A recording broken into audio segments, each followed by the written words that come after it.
Hello student, মই আৰিফুল হক আৰু আমি আজি জিকেৰ কিছুমান ইম্পৰ্টেন্ট কোৱেশ্চন সমূহ কৰিম যিবিলাক কোৱেশ্চন আমাৰ ম্যাক্সিমাম পৰীক্ষাত আহি থাকে হয় তাৰে ভিতৰত সব আমাৰ প্ৰথম কোৱেশ্চনটো কি আছে প্ৰথম কোৱেশ্চনটো আমাৰ আছে প্ৰথম কোৱেশ্চনটো আমাৰ কি আছে আমাৰ প্ৰথম কোৱেশ্চনটো আছে যে which article of the Indian Constitution deals with the amendment procedure ভাৰতীয় সংবিধানৰ কোনটো অনুচ্ছেদত সংশোধনী প্ৰক্ৰিয়া উল্লেখ আছে কোনটোত কি আছে সংশোধনী প্ৰক্ৰিয়া উল্লেখ আছে হয়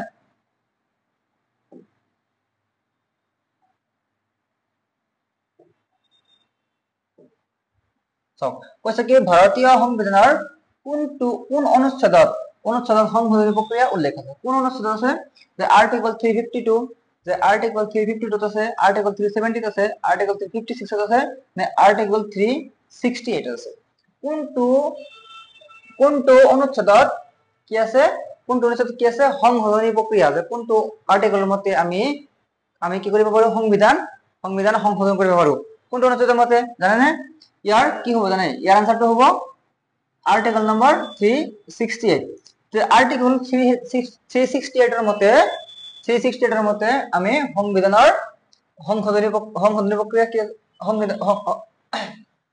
আৰ্টিকল 368 মতে ভাৰতীয় সংবিধানৰ কি কৰিব পাৰি সংশোধনী প্ৰক্ৰিয়া কৰিব পাৰি সংশোধনী প্ৰক্ৰিয়া হয় আৰু যেটো 356 আছে আৰু 352 আছে 352 কি হয় জানে 352 কি হয় 352 হয় আপোনাৰ ন্যাশনাল 352 কি হয় ন্যাশনাল ইমার্জেন্সি কথা আছে ন্যাশনাল ইমার্জেন্সি বিষয় আছে ন্যাশনাল ইমার্জেন্সি 352 মানে কি ন্যাশনাল কি ইমার্জেন্সি আৰু 356 কি হয় আৰ্টিকল 356 মতে প্ৰেসিডেন্ট ৰুলৰ কথা উল্লেখ আছে প্ৰেসিডেন্ট ৰুল মানে কি যে প্ৰেসিডেন্ট ৰুল মানে হচ্ছে যে যদি কোনো ৰাজ্যত যদি কি হয় সংবিধান মতে কাৰ্য কৰিব নোৱাৰে বা চৰকাৰ চলাওতে বিফল হয় তেনেহলে সেই ৰাজ্যখন কি হৈ যায় সেন্ট্ৰেলৰ আন্ডাৰত আহি যায় বা ইয়াকে কি বুলি কোৱা হয় ইয়াক কোৱা হয় প্ৰেসিডেন্ট ৰুল বুলি কোৱা হয় যেটো আৰ্টিকল কত উল্লেখ আছে আমাৰ আৰ্টিকল 356 ত উল্লেখ আছে হয় আৰ্টিকল 356 ত উল্লেখ আছে হ'ব ঠিক আছে চাও আমাৰ নেক্সট কোৱেশ্চনটো কি দি আছে হয় নেক্সট কোৱেশ্চনটো আছে আমাৰ which 5-year plan was based on the Harrod-Domar model Harrod-Domar modelৰ ওপৰত কোনখন 5-year plan কি আছিল কোনখন 5-year plan আধাৰত আছিল কোনখন আছিল 5-year plan first 5-year plan second 5-year plan third plan আৰু ফোৰ্থ plan কোনটো আছিল ফাৰ্স্ট 5-year plan যেটা আছিল এটো 1951 ৰ পৰা 1956 লৈকে আছিল হয়নে 1951 ৰ পৰা 1956 লৈকে আছিল 5 বছৰ 1951 ৰ পৰা 1956 লৈকে আছিল 5 বছৰ আৰু ইয়াৰ যেটো এইম আছিল যেটো কি আছিল agricultural development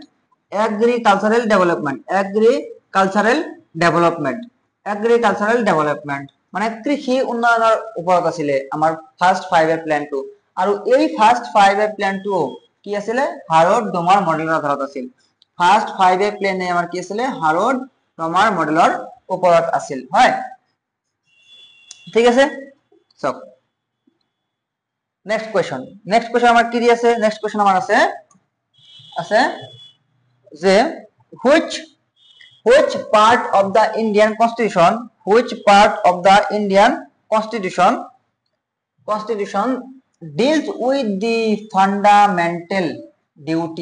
deals with the fundamental duties ভাৰতীয় সংবিধানৰ কোন অংশত মৌলিক কৰ্তব্যসমূহ উল্লেখ আছে ফান্ডামেন্টাল ডিউটি মৌলিক কৰ্তব্যসমূহ উল্লেখ আছে part 4a part 3 part 4 part 2 এটা মানে উল্লেখ কত আছে এটা মানে উল্লেখ আছে পার্ট পার্ট 4 4/8 এটা উল্লেখ কত আছে আমার পার্ট 4/8 আর এই ফান্ডামেন্টাল ডিউটি টু আমার 42 নং 42 নং অ্যামেন্ডমেন্ট কি করা হয়েছিল 42 নং অ্যামেন্ডমেন্ট কি করা হয়েছিল অন্তর্ভুক্ত করা হয়েছিল 42 নং অ্যামেন্ডমেন্ট কি করা হয়েছিল এইটু আমার অন্তর্ভুক্ত করা হয়েছিল কোনটো আছে পার্ট 4/8 হয় আর আমার সংবিধানত মুঠ কেটা পার্ট আছে 25টা পার্ট আছে হয় 25টা পার্ট আছে আমার সংবিধানত মুঠ কেটা পার্ট আছে আমার 25টা পার্ট আছে হয় তাৰে ভিতৰত ফান্ডামেন্টাল ডিউটি সমূহ পার্ট 4/8 উল্লেখ আছে পার্ট 4/8 উল্লেখ আছে হয় ঠিক আছে so next question that which is the largest tribal group in India ভাৰতৰ আটাইতকৈ ডাঙৰ জনজাতীয় গোট কোনটো হয় কি দি আছে গোন্ডস সান্থালস ভিলস এন্ড টোডাস ইয়াৰ শুদ্ধ আনসাৰ আমাৰ কি হ'ব ভিলস ইয়াৰ শুদ্ধ আনসাৰ আমাৰ কি হৈ যাব ভিলস যেটো আমাৰ কি থাকে কি আছে কিছু অংশত কিছু ৰাজস্থানত কিছু Gujarat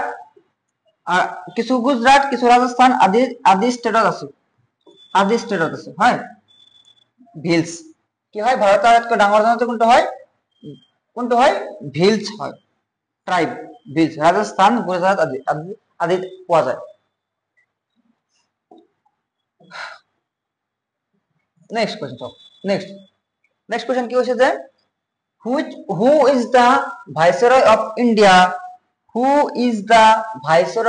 of India during Quit India movement Bharat ত্যাগ আন্দোলনৰ সময়ছোৱাত ভাৰতৰ ভাইসৰয় কোন আছিলে ভাৰতৰ viceroy lord Linlithgow lord Mountbatten lord Irwin or lord Wavell কোন আছিল লৰ্ড লিনলিথগো আৰু ভাৰত ত্যাগ আন্দোলন কোন চনত আৰম্ভ হৈছিল 1942 আগষ্ট মাহত হৈছিল আগষ্ট মাহত আৰু আগষ্ট মাহত হৈছিল কাৰণ এই মুভমেন্টক আগষ্ট ক্ৰান্তি বুলি জনা যায় এই মুভমেন্টক কি বুলি জনা যায় আগষ্ট ক্ৰান্তি বুলি জনা যায় কেতিয়াবা এটো আহি যায় পৰীক্ষাত যে কোনটো মুভমেন্টক কি জনা যায় আগষ্ট ক্ৰান্তি বুলি জনা যায় তেনেহলে কি হ'ব হোয়াইট ইন্ডিয়া মুভমেন্ট হ'ব ঠিক আছে হ'ব নেক্সট কোয়েশ্চন আমাৰ নেক্সট কোয়েশ্চন কি দি আছে আমাৰ নেক্সট কোয়েশ্চন দি আছে যে which Indian state has the highest number of Lok Sabha seat লোকসভাত আটাইতকৈ বেছি আসন থকা ভাৰতীয় ৰাজ্য কোনটি লোকসভাত আটাইতকৈ বেছি আসন থকা ভাৰতীয় ৰাজ্য কোনটি যে উত্তৰ প্ৰদেশ মহাৰাষ্ট্ৰ বিহাৰ ওয়েস্ট বেঙ্গল হয় না এটো হয়তো কলে পাৰিব যে ওয়েস্ট বেঙ্গল নহব বিহাৰ নহব মহাৰাষ্ট্ৰ নহব কি হ'ব উত্তৰ প্ৰদেশ আৰু আমাৰ অসমত লোকসভাৰ সিট কেইটা আছে 14টা আছে আমাৰ অসমত লোকসভাৰ সিট কেইটা আছে 14টা আছে ঠিক আছে হ'ব সো নেক্সট কোয়েশ্চন আমাৰ কি দি আছে নেক্সট কোয়েশ্চন দি আছে যে ভাৰতৰ পৰিকল্পনা আয়োগ কেতিয়া গঠন কৰা হৈছিল 1950 1950 1949 1951 1947 so 1951 first 5-year plan 1951 first 5-year plan কোন ইয়াৰত 1951 তেনেহলে আমাৰ ইয়াৰ আনসাৰটো হ'ব 1950 যে 1950 চনত ভাৰতৰ পৰিকল্পনা আয়োগ গঠন কৰা হৈছিল আৰু এই পৰিকল্পনা আয়োগৰ ঠাই কোনে লৈছে বৰ্তমান লৈছে আমাৰ নীতি আয়োগে কোনে লৈছে আমাৰ নীতি আয়োগ কোন চনৰ পৰা 2014 চনৰ পৰা 2014 চনৰ পৰা এই পৰিকল্পনা আয়োগৰ ঠাই কোনে লৈছে? নীতি আয়োগে লৈছে। নীতি আয়োগ কোন চনৰ পৰা লৈছে? 2014 চনৰ পৰা লৈছে। ঠিক আছে। নেক্সট কোয়েশ্চন কি দিছে? Which Indian city known as the Manchester of South India? দক্ষিণ ভাৰতৰ মেনচেষ্টাৰ নামেৰে কোনখন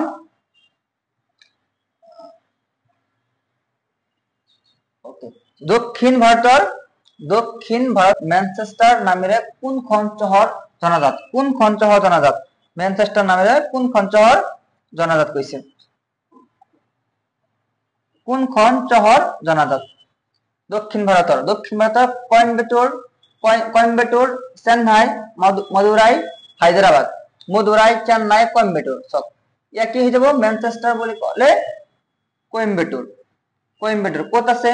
এই কইম্বেটুৰটো ক'ত আছে আমাৰ? ক'ত আছে কওকচোন? কইম্বেটুৰটো ক'ত আছে আমাৰ? যে কইম্বেটুৰটো আমাৰ আছে ক'ত আছে আমাৰ? তামিলনাডুত আছে। হয়, তামিলনাডুত আছে। আৰু এই তামিলনাডুৰ কইম্বেটুৰক কি বুলি কোৱা হয়? দক্ষিণ ভাৰতৰ মেনচেষ্টাৰ নামেৰে জনা যায়। আৰু অসমৰ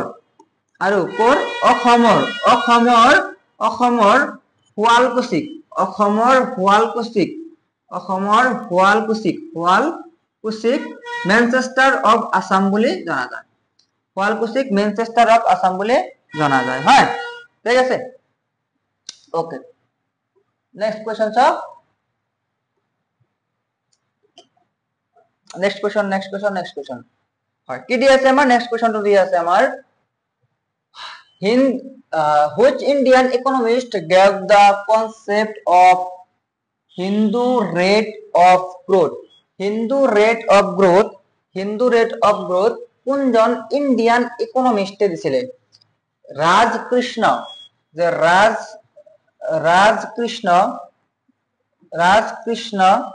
ने, अमर्त्य सेन ने, रघुराम राजन ने, मनमोहन सिंह है ना? मनमोहन सिंह ने, रघुराम राजन ने, अमर्त्य सेन ने, राजकृष्ण কোন জন দিছিল জানা?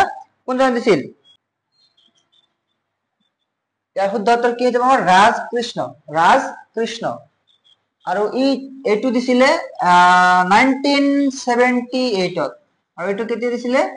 1978 ঠিক আছে, 1978। Next question, silent valley national park কোনখন ৰাজ্যত অৱস্থিত? সাইলেন্ট ভ্যালি ক'ত আছে? সাইলেন্ট ভ্যালি অন্ধ্ৰ প্ৰদেশ, তামিলনাডু, কৰ্ণাটকা, কেৰেলা। ক'ত আছে? কেৰেলাত আছে। ক'ত আছে? সাইলেন্ট ভ্যালি ক'ত আছে? কেৰেলা আছে। এইবিলাক স্ট্যাটিক জিকে হয়, এইটো স্ট্যাটিক জিকে হয়। এইবিলাক আপুনি জাস্ট মনত ৰাখিব লাগে। স্ট্যাটিক জিকে হয়, এইবিলাক জাস্ট কি কৰিব লাগে? মনত ৰাখিব লাগে। হয়, নেক্সট কোয়েশ্চন, গান্ধী অভিযান কোন আৰম্ভ হৈছিল? এইটো কোনে নাজানে? সকলোৱে জানে। দাণ্ডি যাত্ৰা ক'ৰ পৰা আৰম্ভ হৈছিল? সাবৰমতী আশ্ৰম। ক'ৰ পৰা আৰম্ভ হৈছিলে?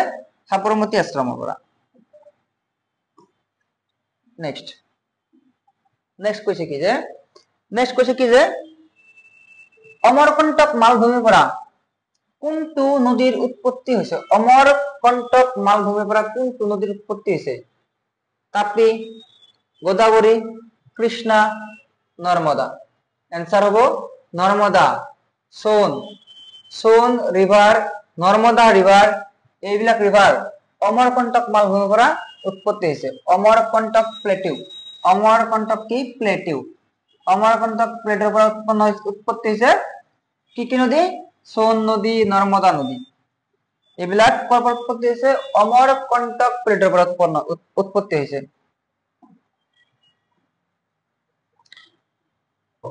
কোনখন ৰাজ্য আমাৰ কোন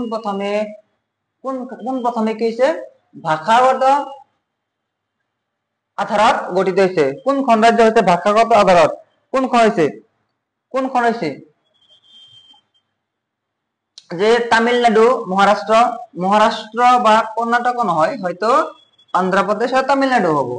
কোনটো হইছে আমার অন্ধ্রপ্রদেশ হইছে, কোনটো হইছে অন্ধ্রপ্রদেশ হইছে। আর এটু কেতিয়া হইছে, 1953 চনত হইছে, 1953 চনত হইছে এটু। 1953 চনত অন্ধ্রপ্রদেশ ভাষাগত আধাৰত গঠিত হওয়া প্রথম ভারতীয় রাজ্য, প্রথম ভারতীয় রাজ্য।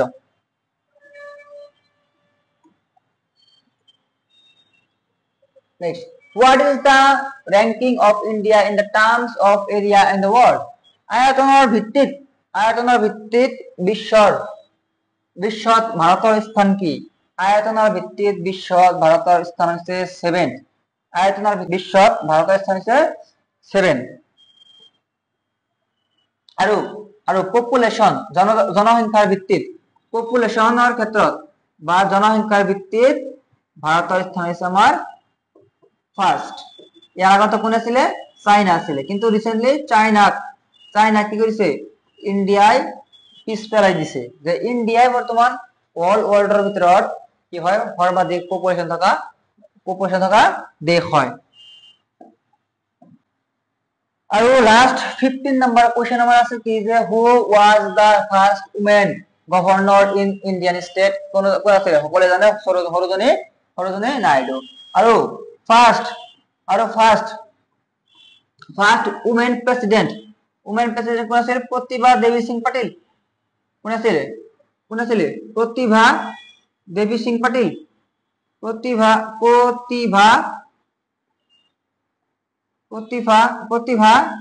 দেবী সিং পাটিল প্রথম কি প্রেসিডেন্ট। আৰু কি প্রথম প্রেসিডেন্ট, পিএম, প্রাইম মিনিস্টার। প্রথম প্রাইম মিনিস্টার কোন আছিল?